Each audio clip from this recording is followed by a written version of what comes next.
கன்னியாகுமரி மாவட்டத்தில் இருக்கேன். எனக்கு ஊர் நார்வேல் வடசேரி. இந்த தொழில் ஒரு 50 வருஷமாக நடத்திக்கிட்டு இருக்கேன். முதல் எங்கள் அப்பா நடத்தினார், இப்போ நான் நடத்திக்கிட்டு இருக்கேன். சைக்கிள் தொழில் வர வர ரொம்ப மலிவடைஞ்சு போச்சு. இப்போ டூ வீலரு டயரு டியூப்பு மாட்டுறது இந்த மாதிரி வேலை தான் ஓடுது. ஒரு சராசரியாக ஒரு நாளைக்கு 500 600 கிடைக்கும். இதை வச்சு தான் கடை வாடகை கரண்ட்டு எல்லாம் நாங்கள் பார்க்க வேண்டியது. இது எங்கள் அப்பா பரம்பரை தொழில். எங்கள் அப்பா சைக்கிள் கடை, வாடகை சைக்கிள் கடை வச்சுருந்தார். அப்போ ஒரு 30 வாடகை சைக்கிள் இருந்து பெட்மாஸ் லைட்டு கிடந்து. பெட்மாஸ் லைட் அப்போ கரண்ட்டு தட்டு, கர்நாடக காலத்தில் கரண்ட்டு கட்டாக இருந்தது. அப்போ கல்யாண வீட்டுகளுக்கு, இளவு வீட்டுகளுக்கெல்லாம் பெட்மாஸ் லைட் வந்து எடுப்பாங்க. ஆனால் இப்போ கரண்ட்டு பிரச்சனை இல்லை. பெட்மாஸ் லைட்டெல்லாம் ஒதுக்கி போட்டாச்சு. வாடகை சைக்கிள் யாருமே இப்போ எடுக்கிறதில்லை. எல்லாரும் டூ வீலர் தான் ஓட்டுவாங்க. இப்போ நாங்கள் இப்போ டூ வீலருக்கு டயர் டியூப் மாற்றிக்கிட்டு இருக்கோம். எங்கள் அப்பா இறந்து 10-15 வருஷம் ஆச்சு. இப்போ நான் தொழில் நடத்திக்கிட்டு இருக்கேன். ஒரு நாள் வருமானம் 500 கிடைக்கும், 300 கிடைக்கும். ஒரு 600-700 ரூபா அதுக்கு மேல கிடைக்காது, கிடைக்காமலே இருக்கும். சீசன் சைக்கிள் கடை இதுல வந்து சீசன் சொல்லதுக்கு ஒண்ணுமே இல்லை. சீசன் தொழில் இல்லை இது. ஆமாம், இது சீசன் தொழிலுக்குள்ள ஒரு இது இல்லை. இப்போ பலசர கடை எடுத்தாச்சுன்னா பொங்கல் மற்ற விசேஷ டைம் எல்லாம் சாமான்கள் செலவாகும். இது சீசன் தொழில் இதுல இல்லை. மாசம் எவ்வளவு வரும்? சராசரி ஒரு 500 ரூபா போடலாம். மாசம் 15,000 ரூபா வரும். ஆகும். பிரச்சனை அப்படி இல்லை. முன்னாலெல்லாம் களவு சைக்கிளும் வரும். அப்போ போலீஸ் பிரச்சனைலாம் வரும். இப்போ யாருமே இப்போ சைக்கிள் கொண்டு வரது இல்லை, நாங்கள் வாங்குறது இல்லை. ஏன்னா ஆக்கிர கடை இருக்கு, ஆக்கிர கடையில கொஞ்சம் போடுகானுவோம். அவன் 300-400 கொடுக்கான். போலீஸாரும் அங்கே கம்சம் வாங்கிட்டு போவான். போலீஸாரும் நம்ம இப்போ சைக்கிளுக்கு வாங்குறது கிடையாது, எல்லாம் ஆக்கிர கடையில தான் போகுது. ரெடி பண்ண மட்டும். ஆமா, ஏதாவது ரிப்பேர் வந்தா பார்த்து கொடுக்குது, அவ்வளவுதான். ஆக்கிர கடையில தான் இப்போ எல்லா சைக்கிளுமே போகுது. நாங்கள் பக்கத்துல ஒரு ஆக்கிர கடை இருக்கு, அந்த உள்ளச்சேரி பக்கத்துல ஆக்கிர கடை இருக்கு. இந்த சைக்கிள் கலவுலாம் இப்போ நிறைய நடக்குது.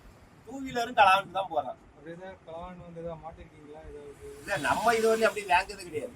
நமக்கு அந்த இது நமக்கெல்லாம் அது தேவையில்லாது. நம்ம சைக்கிள் நிறைய பேர் கொண்டுட்டு வருவோம், வேணுமானு. நம்ம அது வாங்குறது கிடையாது. பிரச்சனை வந்துடும். நம்மளால போலீஸும் சமாளிக்கவும் முடியாது. நம்ம அதுக்குள்ள தெம்பும் கிடையாது, நமக்கு பின்பலமும் ஆடு கிடையாது. ஆமா ஆமா ஆமா. ஒரு பையன் முன்னாடி எனக்கு இப்போ ஒரு 20 வருஷத்துக்கு முன்னாடி ஒரு பையன் சைக்கிளை விலைக்கு எடுப்பேலான்னு கொண்டு வந்தான். சைக்கிள் வேண்டாயா அப்படின்னு. அப்போ டைனமாவையாவது கலத்தி எடுத்துக்கிட்டுங்களா, உள்ள ரூபா தாருங்க. அப்போ டைனமாவை கலத்தி எடுத்து ஒரு 100 ரூபா கொடுத்தேன்.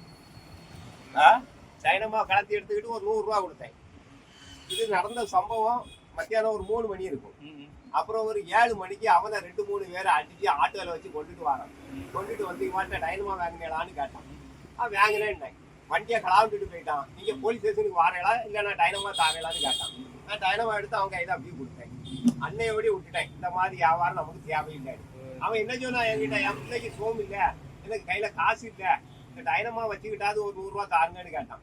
நம்ம அப்படியே கொடுத்து நமக்கு அது போச்சு, வாங்கி போச்சு. நான் அவனை கூட்டிட்டு வந்தாலும் ஒரு அடி தான் கொடுத்தேன். எனக்கு அவ்வளோ தான் மிச்சம்.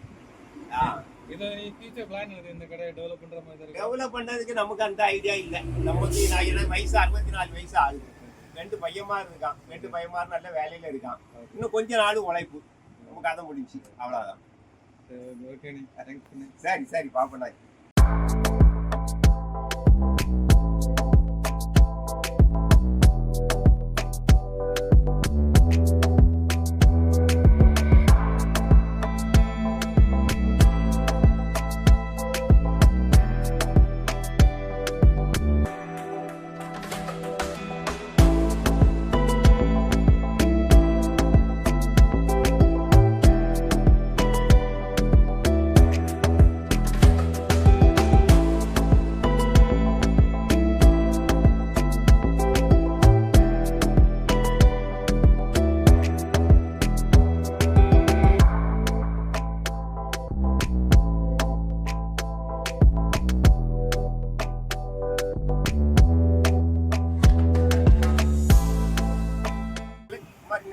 லைக் பண்ணுங்க, ஷேர் பண்ணுங்க.